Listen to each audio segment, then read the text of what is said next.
Bienvenue dans le cycle Négociation Selling. Récemment, j'ai eu l'opportunité, j'ai eu de la chance de lire un livre avec un titre en anglais. No Hard Feelings. The Secret Power of Embracing Emotions at Work. Deux autrices, Lise Fosslien and Molly West Duffy, ont passé un peu de temps pour regrouper ensemble des astuces et des conseils. Comment vivre les émotions? Aujourd'hui, j'aimerais vous partager l'aspect des émotions qui sont désagréables. Donc, je vais me focaliser sur la colère, le ressenti de déception, de mécontentement, de quelque chose qui nous plaît pas. Pourquoi j'ai fait cette différenciation entre quelque chose qui nous plaît, quelque chose qui nous ne plaît pas? Je l'ai fait pour bien souligner que les émotions, c'est pas quelque chose de négatif et de positif. Les émotions sont neutres. Ils nous sont utiles tous, n'importe si l'impact qu'ils font sur nous nous fait le ressenti agréable ou désagréable, moins agréable. Les émotions servent à quelque chose. C'est la neurobiologie qui se déclenche. Donc, c'est un signal. Comme un être malade, c'est un signal. C'est le corps qui réagit. Ou il y a une maladie qui se déclenche, il faudra qu'on bat l'ennemi. Donc, il faudra produire des anticorps et avoir de la fièvre. Dans ce livre, les filles donnent plein d'astuces. Comment sortir des émotions de la colère? Comment gérer les conflits, surtout si c'est au travail? Donc, je me permets aujourd'hui d'en parler parce que nous vivons tous dans le monde du travail. On a des relations qui sont professionnelles, n'importe si c'est dans notre propre entreprise ou on est embauché chez quelqu'un.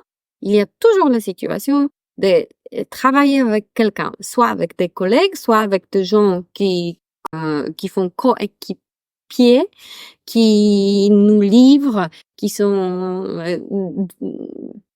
nous sont en relation proche avec nous, donc nous sommes, comment dire, on est interdépendants l'un de l'autre. J'aimerais vous donner un exemple de ma vie personnelle qui s'est passé récemment. J'avais un projet d'équipe à faire. On avait uniquement 24 heures. On était tous ensemble pendant 24 heures dans un lieu dédié. C'était pendant le temps d'un projet chez les clients. Donc, on était hébergés, nourris, logés, mais on a eu un projet à co-créer. On était 7 dans l'équipe. On ne se connaissait pas trop entre nous 7. Un petit peu quelqu'un avec quelqu'un, mais pas tout le monde avec tout le monde.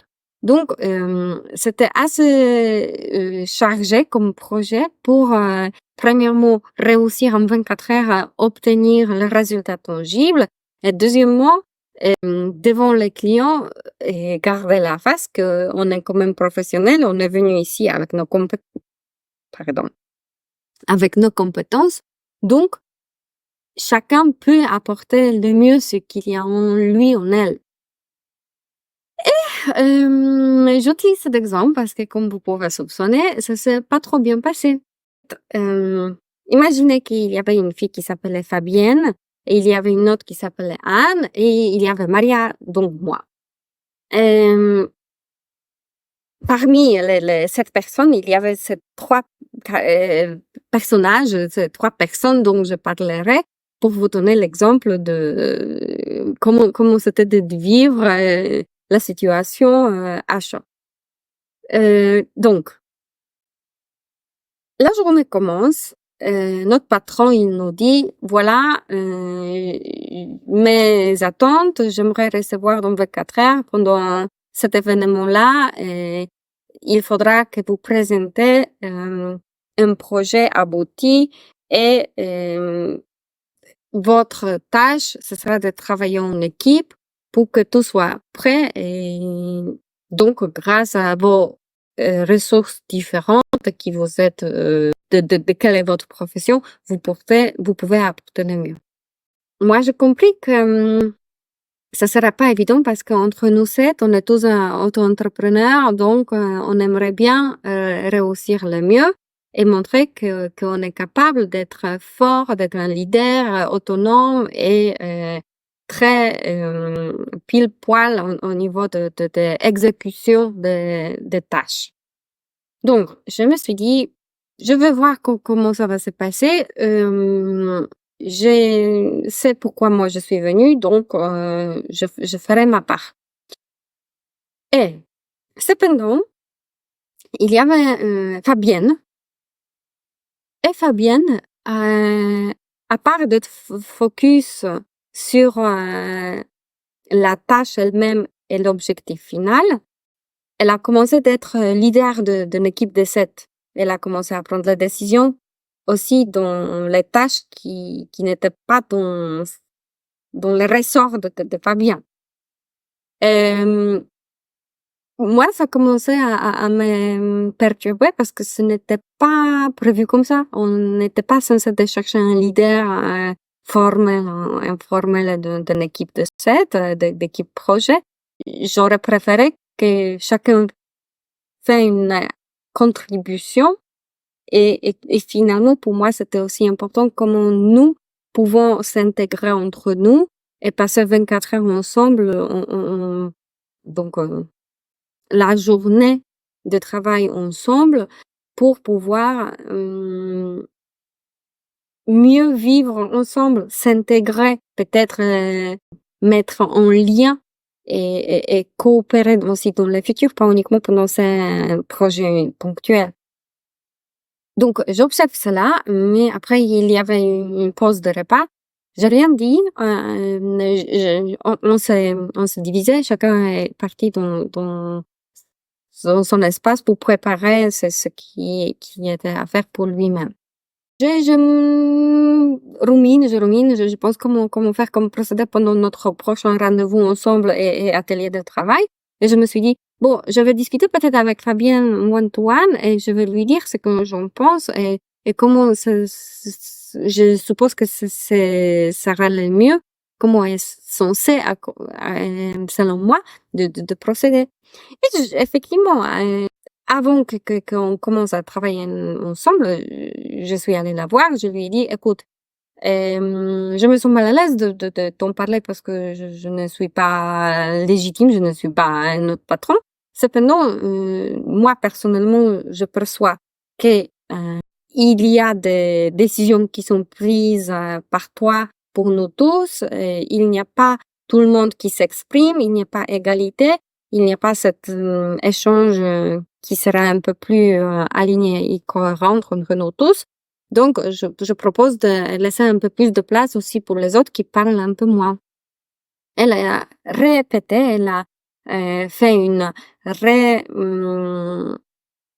paraphrase de ce que je lui ai dit. Donc, j'étais très surprise parce que je me suis sentie comprise, entendue. Elle a donné des exemples comment faire différemment, que peut-être dans cette tâche-là, elle peut reculer et laisser la place pour quelqu'un d'autre pour qu'il lui apporte la prestation. Et pour moi, c'était vraiment un signe qu'elle a entendu mon besoin. Donc, le prochain temps de travail commun arrive et moi, je regarde comment Fabien se comporte. Et effectivement, elle me pose beaucoup plus souvent de questions. Est-ce que je suis d'accord? Qu'est-ce que j'en pense? À quoi ça ressemble pour moi? Et je vois que le comportement a changé un peu. Peut-être pas complètement parce que il n'y avait pas cette discussion ouverte avec des autres qui sont silencieux pour leur poser la question. Est-ce que eux, ils se sont impliqués et suffisamment vus et est-ce qu'ils ont assez de place. Mais moi, envers moi, elle a changé l'attitude. Donc, je me dis, OK, un message est passé, j'imaginais un peu autrement, mais voyons comment ça va se développer. Et à nouveau, une pause café, on revient, on travaille ensemble. Et pendant ce dernier moment, parce que c'était dernière 2 heures de travail, je vois que finalement, on est déjà 18 heures du soir. Euh, on a dernière 2 heures et le projet doit être fini pour 20 heures parce que l'événement commence à 20 heures. Donc, où nous sommes? Je vois que nous sommes dans le champ. Je vois qu'en fait, Fabienne n'a pas changé l'attitude, les idées des autres ne sont pas présentées.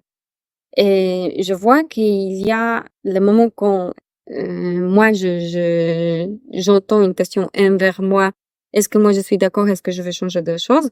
Cependant, je vois qu'en dernière 1 heure et quart, qu'est-ce que je peux changer? Et on a 90% de projets, de tâches divisées et simulées et bêta-test. Donc, je vois qu'en 1 heure et quart, je veux pas arriver à changer les titres, la scénographie, les outils, didascalia.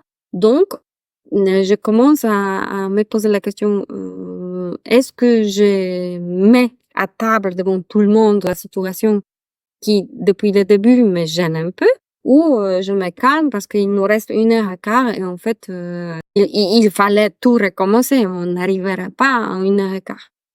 Donc, j'ai rien dit.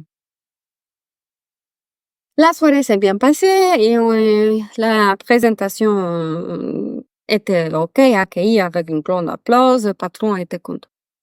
Le lendemain matin, pendant mon petit-déj à l'hôtel, j'arrive, Anne, troisième personne de notre groupe, elle me pose la question. Comment tu t'es sentie pendant notre préparation de projet et comment tu as perçu Fabienne? Et moi, en fait, je me dis, mais qu'est-ce qu'elle me demande? Pourquoi elle me parle de cela? Et en fait, je lui pose la question. Mais pourquoi tu me demandes mon avis sur cela?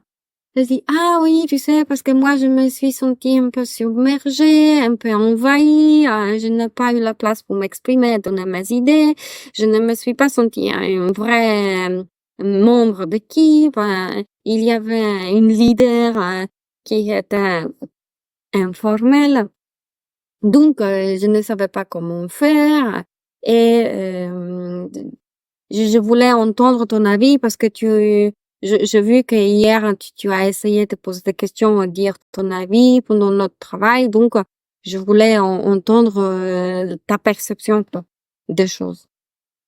Et ça m'a touchée, en fait. Dans toute cette situation, la leçon que j'ai apprise pour moi, c'était qu'en fait, j'avais le pré-ressenti que je suis manipulée par quelqu'un. Je ne sais pas quelle était l'intention parce que quand je discutais avec elle, elle m'a montré que les intentions sont correctes, qu'elle comprend, qu'elle est quelque part dans l'esprit de travail d'équipe. Cependant, les résultats n'ont pas abouti comme j'imaginais que ça pourrait si toutes les 7 personnes ont été à leur niveau de participation. Donc, j'ai appris pour moi que j'avais le pré-ressenti que ça va pas dans le bon sens. Je l'ai discuté uniquement avec la personne la plus forte que j'ai perçue. Cependant, je n'ai pas parlé au groupe. Je n'ai pas parlé à l'équipe de 7. Je n'ai pas parlé dans notre équipe de projet. Et pour la prochaine fois, ce que je ferai différemment, c'est OK, j'en parle avec la personne qui est engagée, mais j'en parle derrière aussi avec le groupe de 7 de suite. Donc, si je sais que nous avons uniquement un créneau d'une journée à réussir, il n'y a pas beaucoup de temps pour aller voir est-ce que ça va être mieux le lendemain. il fallait les mettre un peu plus concret dans le temps de 24 heures, une journée. Donc, je vous raconte tout ça parce que j'étais vraiment touchée par un feedback d'Anne qui est arrivé post factum. Le lendemain, le projet est fini, l'événement du soirée était déjà clôturé, mais la personne arrive et elle me confirme mes ressentis. Donc, quelque part devant elle, moi, j'avais pas honte parce que c'est un gros mot, mais les ressentis, mes personnels que j'ai eus, ont eu impact aussi sur d'autres membres d'équipe. Donc, j'aurais dû faire un peu plus pour protéger aussi quelqu'un d'autre. Ce n'était pas que uniquement pour moi, je fais des choses, mais je fais aussi pour d'autres qui n'arrivent pas à s'exprimer pleinement. Cet exemple, c'est pas un vrai exemple de conflit parce qu'il n'y avait pas de conflit ouvert. C'était plutôt la situation de conflit caché ou de choses non exprimées ou à long terme, si nous arrive de travailler à nouveau pour le même client ensemble et faire des choses comme équipe, j'aimerais avoir des outils, comment faire pour faire mieux. Dans ce sens-là, je vais vous parler par exemple de nos enfants. Si vous voyez des enfants se disputer, c'est super. C'est très bien, vous devriez les laisser se disputer. Pourquoi? Parce qu'ils expriment, ils essayent de produire des argumentations, ils essayent comme on peut de voir d'autres points de vue, de voir les raisonnements des autres. Donc, effectivement, c'est peut-être pas super plaisant de voir juste un échange, peut-être l'écrit et des énergies déplaisantes autour de vous dans la cuisine. Cependant, les enfants apprennent en pratiquant. Donc, laissez-les s'exprimer.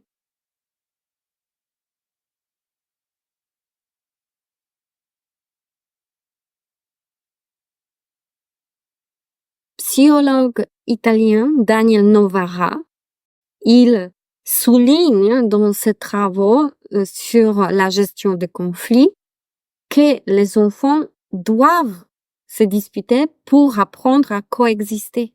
Donc, vous voyez, entre moi et mes collègues coéquipiers dans gestion de projet, on était 7 adultes. On n'arrive pas à s'exprimer. On a caché des choses sur les tapis. C'est mieux de rester silencieux, comme ça on avance, on a un leader informel, et le leader fera pour nous. Est-ce que à long terme, c'est cette solution qu'on cherche? Dans ce livre-là, j'ai lu également que dans les entreprises en général, ça arrive que les conflits sont cachés. Et les dirigeants préfèrent dire que il n'y a pas de conflit chez nous. Et en fait, si c'est vraiment le cas, c'est pas bien. C'est grave. Pourquoi? Parce que les conflits sont toujours, sauf s'ils sont cachés, ça veut dire qu'il n'y a pas de confiance parmi les membres, les employés de l'entreprise pour qu'ils s'expriment franchement.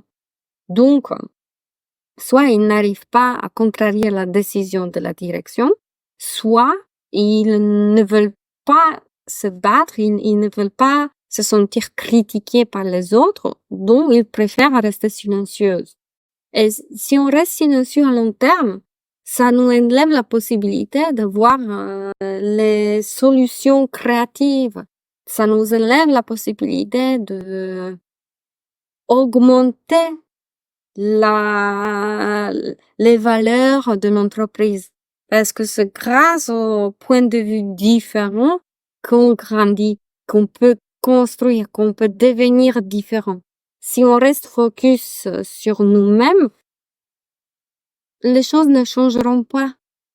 Et c'est pour cela, je vous donne cet exemple de travail de T7. On a fait le travail finalement qui a été imaginé pour une personne.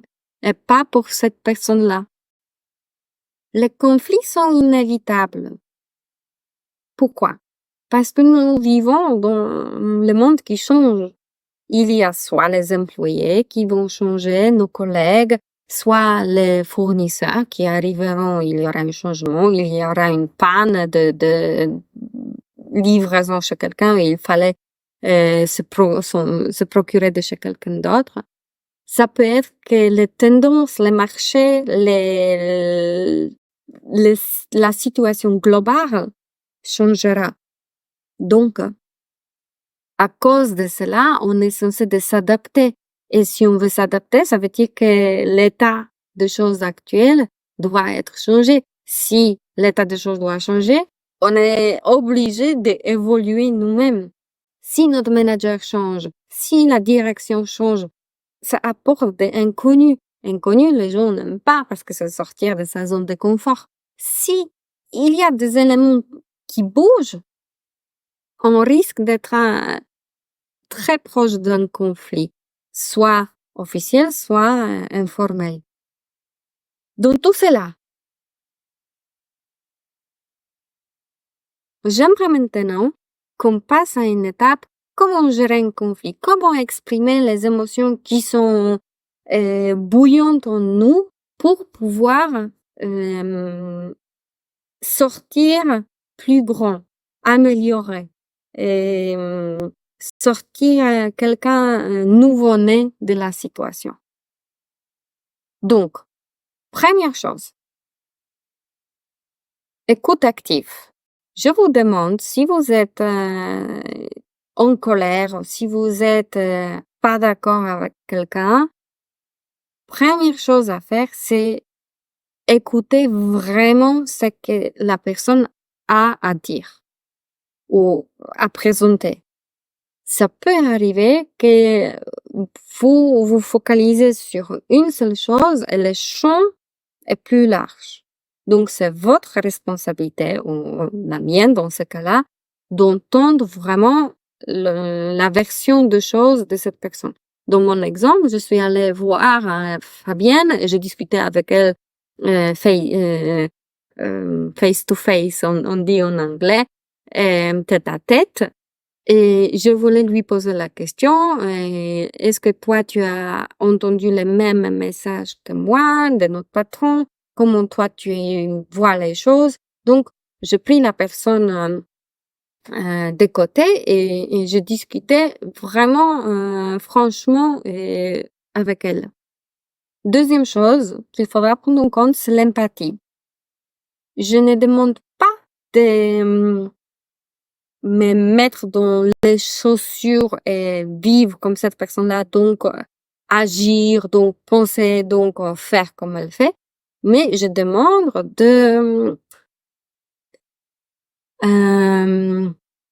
qu'est-ce que c'est l'empathie?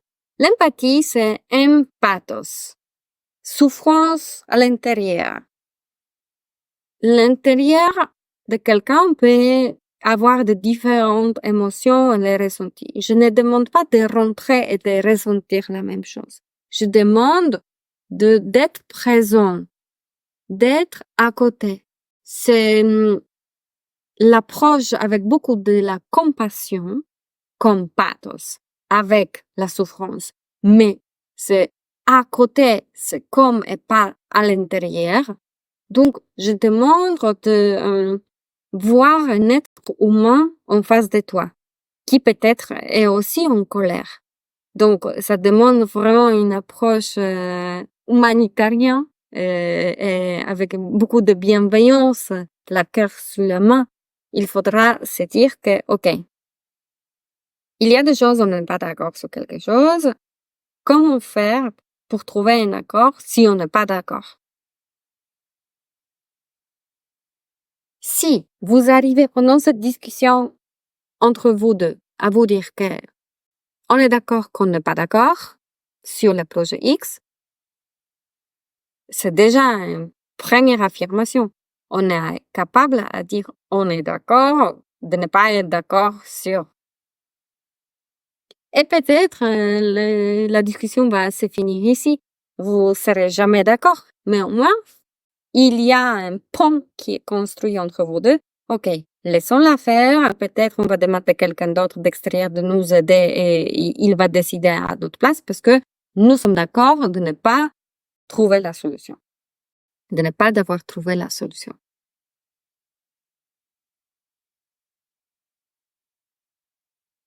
Troisième chose qui est nécessaire pour un conflit, c'est d'avoir cette approche dans la tête que conflit, c'est un prétexte pour les solutions créatives. Conflit, c'est une opportunité. Conflit, c'est comme un orage qui arrive. C'est quelque chose qui nous secoue pour notre bien. Le conflit, c'est pas un prétexte pour échanger une série d'insultes l'un contre l'autre, pour se juger, pour se jeter avec de la boue. J'aimerais que vous preniez comme l'opportunité.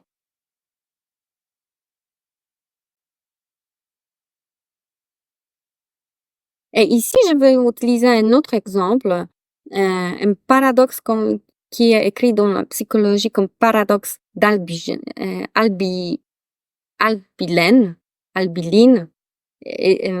C'est la ville à Texas. Excusez-moi la prononciation. Et en anglais, ce sera Abilene. Dans cette ville-là, non, il y avait une famille qui a voulu partir faire une escapade à cette ville-là, Abilene. Et il y avait 4 membres de famille, donc chacun d'eux s'exprimait, oui, on peut y aller, ça va nous faire une belle journée, on fera quelque chose en voiture, on sera ensemble. Ce qui est arrivé, aucun membre de cette famille-là n'a pas vraiment voulu aller pour lui-même faire cette escapade dans cette ville lointaine. Ils ont décidé de faire cette escapade pour faire plaisir aux autres. Et c'est pour cela que ça s'appelle un paradoxe d'Abilene. Parce que personne a exprimé ce qu'elle pense vraiment. Ils ont voulu faire plaisir aux autres à la place d'exprimer ses besoins. Dans la stratégie de la négociation, on peut parler de win. W-I-N. W, c'est comme en anglais wish. Je voudrais partir en voyage avec toi. I, comme intérêt, en anglais interest, c'est j'ai un intérêt pour partir en voyage, pour ne pas être devant la télé, ou faire quelque chose qui est un peu plus intégratif pour notre famille. Donc, faisons cette promenade hors maison. N, en anglais, c'est need, besoin. Mon besoin, et voilà. Il n'y avait pas cet élément exprimé de besoin, donc les membres de famille n'ont pas finalement entendu quel est le besoin de chacun des membres et ils sont partis faire un voyage épuisant qui ne faisait pas plaisir à personne. Chose suivante. Pendant une situation conflictuelle, faites vraiment attention de ne pas parler per tu, vous. Utilisez la première personne, donc je. Parlez per je. Je me sens, je vois, je perçus, j'ai reçu, j'entends que tu dis, je me fais les images, je me fais des films, j'ai entendu, j'ai compris. Toujours avec vous. Parce que si vous parlez per vous ou tu, vous rentrez quelque part dans le champ de territoire de votre interlocuteur. Et vous ne savez pas qu'est-ce que votre interlocuteur pense ou vit ou pourquoi il a fait. Vous percevez personnellement, mais vous les blâmez, vous lui jetez sur les épaules, vous les accusez aux choses. Et en plus, lui, il va se sentir accusé, il va se sentir poussé contre le mur. Donc, vous allez réveiller la colère, l'émotion de besoin de défense chez lui, chez l'autrui. Faites vraiment attention de ne pas utiliser le tu dans vos communications. Une autre chose dont il faudra se souvenir, c'est de ne pas utiliser les mots qui sont qui font la généralisation. Donc, ne faites pas les toujours, régulièrement, tu jamais, c'est comme toujours, je savais. Ces genres de mots sont les mots qui vont vous crisper, vont vous fermer dans le champ des possibles pour trouver une solution. Je vous conseille d'être présent ici et maintenant. Parlez du sujet du jour. Parlez de la situation actuelle. Ne parlez pas de choses qui étaient dans le passé. Ne parlez pas que tu toujours fais comme ça et comme ça. C'est vraiment inutile et ça ne permettra pas d'avancer simplement dans nos échanges actuels.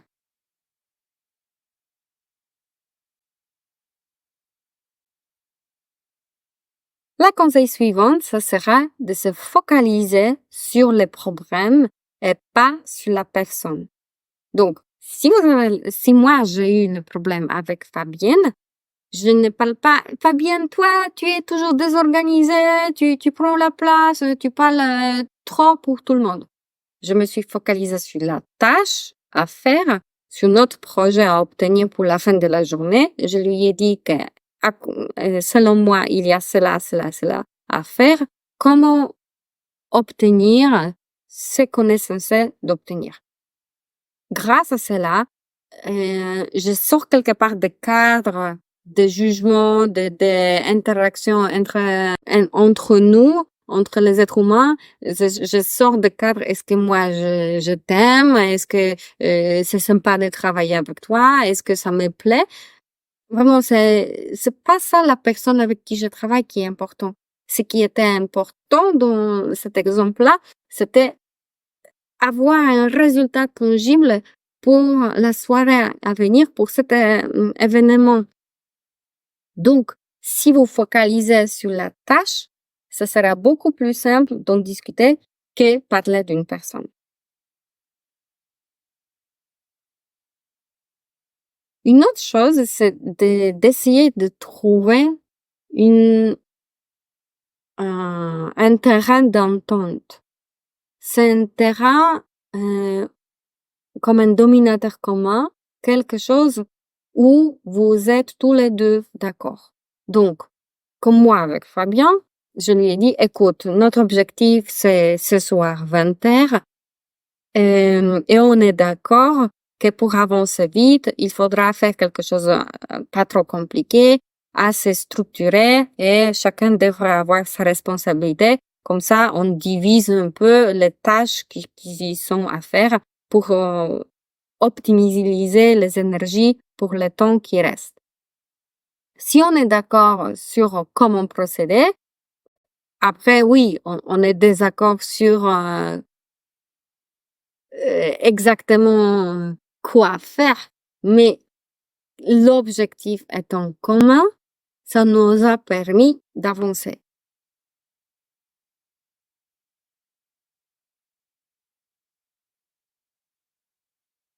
Il y a une autre technique qui s'appelle le grain de sable. Et dans cette technique-là, il s'agit de trouver une seule chose, la plus petite possible ou pas possible, qui sera à prouver que même si on n'est pas d'accord, on n'arrive pas à se rejoindre, on a une seule chose qui nous lie. On a cette chose sur laquelle on est d'accord. Pour donner un peu plus de contexte, je vous propose dans les conflits, dans la discussion qui est difficile à mener, trouver un grain de sable, la chose minuscule, mais avoir ce sentiment qu'au moins on a réussi à se mettre d'accord sur un grain de sable. Et comme ça, vous pouvez faire la pause, vous pouvez toujours dire arrêtons-nous maintenant, retrouvons-nous demain. Comme ça, les émotions, ce qui est humain, vont retomber, la pression va retomber et peut-être le lendemain, vous pouvez revenir à la discussion. Cette tactique de faire une pause est nécessaire et très conseillée pendant les négociations qui sont difficiles. On fait souvent une pause même de 10 minutes. Sortir, voir d'autres visages, prendre un café ou un verre d'eau, même mieux. Respirer un peu dans une façon cohérente, rythmique et posée, ça nous permettra de prendre un peu de recul. Une autre technique pour apaiser l'émotion qui est forte en nous, ça sera d'écrire, de prendre un stylo et un papier et écrire vite tout ce que je pense pour vraiment évacuer tous mes pensées. Et soit vous faites ça sur les papiers et après les papiers, vous les pliez en quatre, vous les vraiment faites comme ça. Et avec ce papier-là, vous les jetez à la poubelle si personne ne les voit ou vous les mettez dans votre sac. Mais ça peut être aussi écrire un email et avec cet email-là, vous laissez pas envoyer. Pourquoi c'est important de ne pas envoyer ce mail? Parce que peut-être il y a des phrases dedans qui normalement vous allez pas vouloir écrire. Vous ne serez pas content de les laisser ou partager avec quelqu'un d'autre. Donc, revenez après 24 heures, relisiez le mail et vous allez décider si il a envoyé en état ou a changé.